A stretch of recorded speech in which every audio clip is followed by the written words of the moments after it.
La crise sanitaire a poussé certaines sociétés à s'adapter au contexte. C'est le cas pour Kumo, un spécialiste du roll japonais. Peu de temps avant le confinement, nous avions rencontré Antoine Langer, cofondateur de la marque. J'ai cofondé avec mon ami d'enfance Gaspard Luciano Kumo. On a créé Kumo avec l'idée d'apporter une alternative au sandwich et au wrap traditionnel et en créant un nouveau roll qui a été pensé pour les jeunes, donc un roll ultra frais et accessible.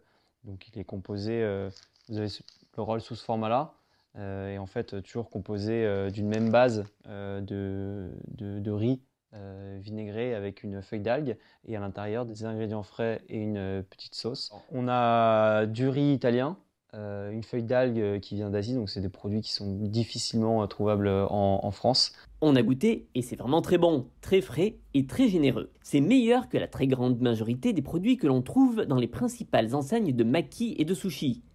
Et en plus, ce n'est pas cher. On a créé Kumo autour du fait que ce produit devait coûter 5 € pour qu'il soit hyper accessible.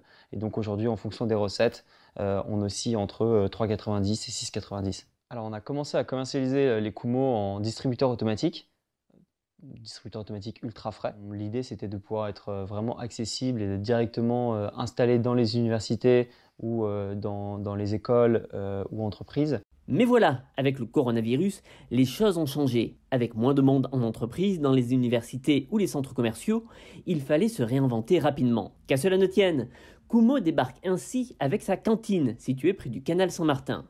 Cette boutique, qui va vivre tout l'été, propose ses rolls, mais également des box déjeuner, des plateaux pique-nique à partager et des plats du jour type curry japonais, donburi ou tonkatsu. Il s'ouvre comme ça.